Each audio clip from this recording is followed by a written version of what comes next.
What's up, fam? Today, we bring you guys a down home south favorite, man. Down here in Alabama, we love our pulled pork or pork butt or Boston butt, whatever you want to call it. It's all delicious. And today, I'm going to show you guys how it's done. Let's get it.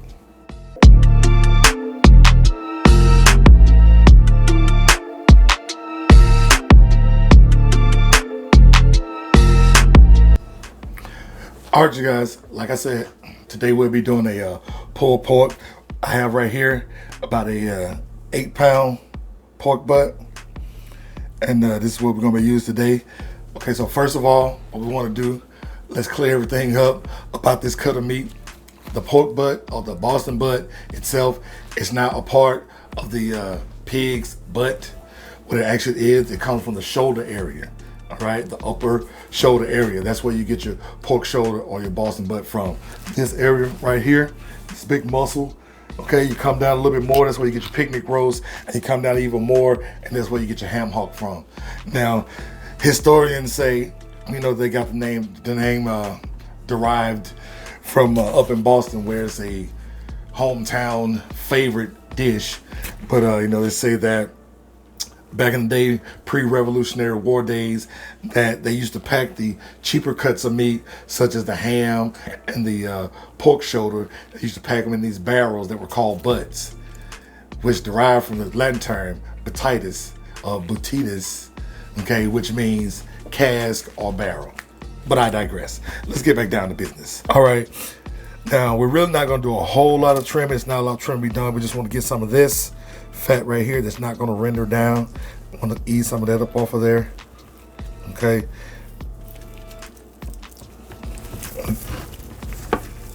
We also want to get some of this out as well. This is fat that's not going to melt down. It's not going to disappear. Once your butt is done, it's still going to be there.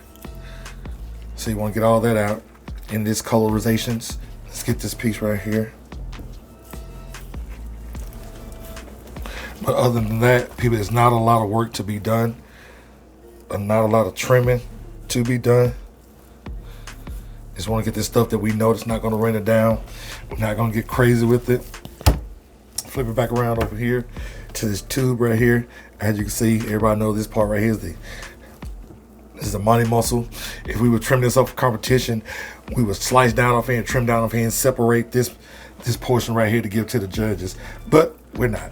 We're doing this for the house. So I'm just gonna trim. I'm gonna trim it up a little bit. Get some of this fat off this part. Not a lot. It's not a lot on there. Okay.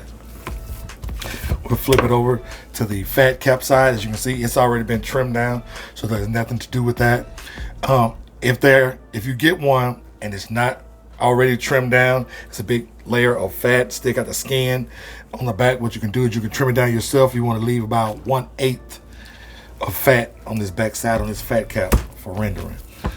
All right, that's about all we're going to do to that.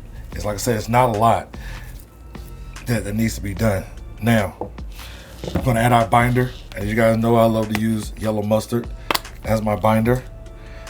And I left the top on because I'm a freaking idiot. Can't get good help around here, people. This sucks. Where's my top? Oh, here we go. Let's wash that, clean that off. I don't need anybody hitting me back up, telling me I'm disgusting because I didn't wash my top off. All right, let's try it again. Like I said, as you know, I use yellow mustard as my binder. You can use whatever binder you prefer. Some people use olive oil, some people use honey, Worcestershire sauce. It doesn't matter. This is just a binding agent. It's like glue. It's gonna help your rub adhere to your meat. Okay, that's the only reason we're doing it. That's it. Nothing more, nothing less. It's no big discussion to go into because it's really not that serious about what you use as a binder. All right. Okay, got that. Okay, now we're ready to add our rub. And you can use whatever rub that you prefer. You know, here we use M&B, the dirty rub. This is our house rub. And you want to just get it all even, a good even coat on your butt. Like I said, the rub is your choice. Whichever rub you would like, it will work.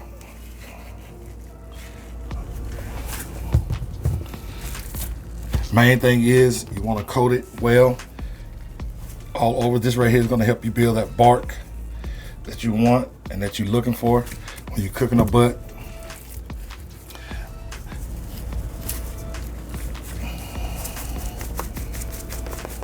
I also season my bottom side or my fat cap side. Now with my butt, more likely, usually when I'm cooking on my regular house smoker, what I do is I cook it fat side down and use the fat cap as a heat protector because my heat comes up from the top, from the bottom.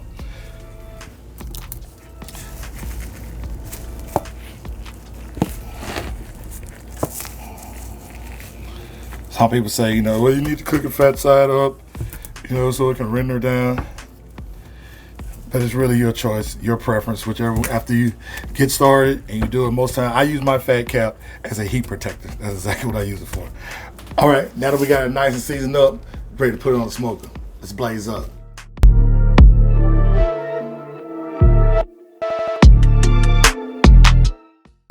Okay, guys, we are here at the smoker, and as you can see, I always like to start up with a bed of charcoal as my heating source. We let those charcoals get nice and white, let you know they're all good and lit. Now once it's like that, we're gonna go ahead and add our wood. Today I'll be using a mixture of hickory and pecan, like I always do. All right, now as you see, we have our butt on. And like I said, make sure, I put mine on fat cap, the fat side down.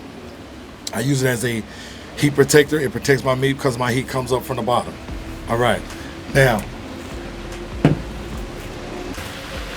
okay, now we got our butt on, let's talk about the times, cook time and everything like that. So today we're gonna run our smoker between 225, 250. We have about an 8-pound butt. So we're looking at around about 10 to 12 hours of smoke time. Now, experts say that you wanna give an hour and a half per pound of cook time for your Boston butt, which is a great estimate. And just remember, it is an estimate, all right? But that helps give you a generalization of how long your butt's gonna cook. So that's what we're gonna do. So what we're gonna do now, we got it rocking at about 230. We're gonna let it cook like that. We're gonna come back here in about an hour and a half to check it out and see what it looks like and see if it's ready to start adding mop sauce to it. All right. All right, you guys, we've been out here. The butt's been smoked for about an hour and a half now. Let's take a look, see what we got. Okay, it's looking good. It's looking real good. We'll do the rub test like I showed you before. You rub finger cross, see, nothing's off. No rub came off, so it's good to mop. Like I've said, I use a mop sauce with mine. It's some vinegar, a little bit of the some of the rub that we use to put on the meat. Lemons, a little bit of this, a little bit of that,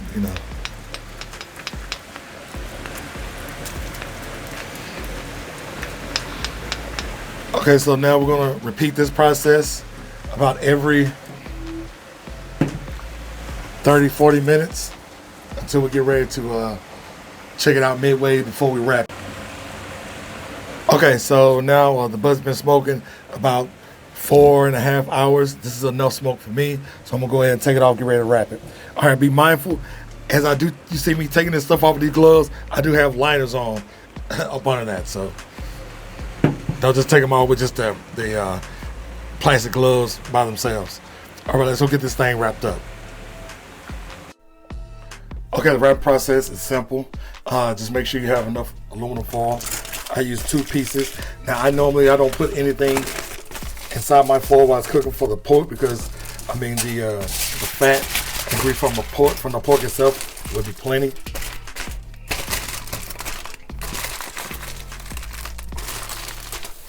Just want to make sure you get wrapped up good and tight.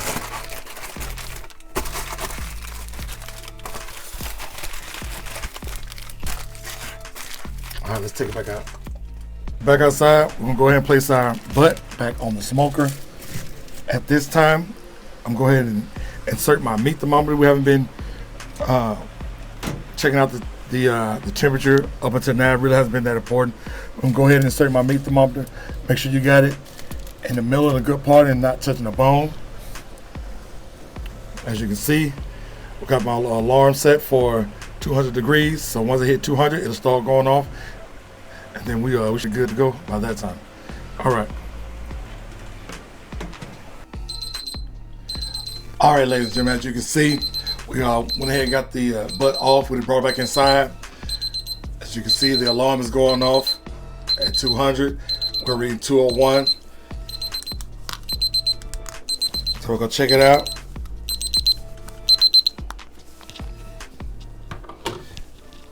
Make sure it's ready.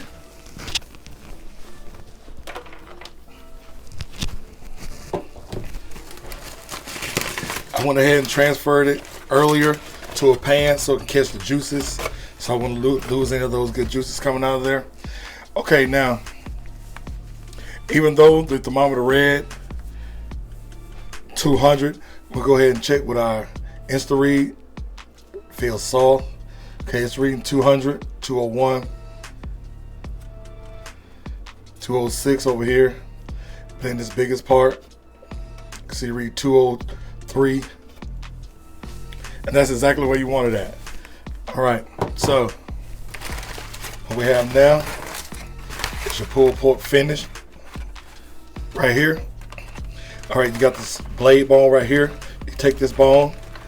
See, the pulled pork has its own built-in thermometer. When that bone come out like that, that's when you know it's ready. Let's set this to the side. And as you can see, it's ready to be shredded.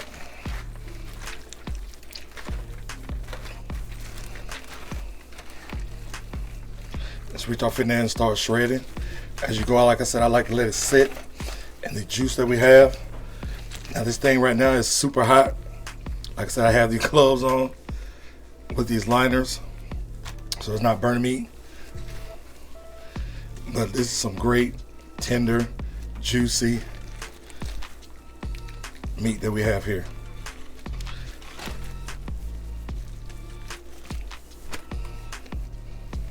So just pull it apart, shred it. This is the true definition of pulled pork.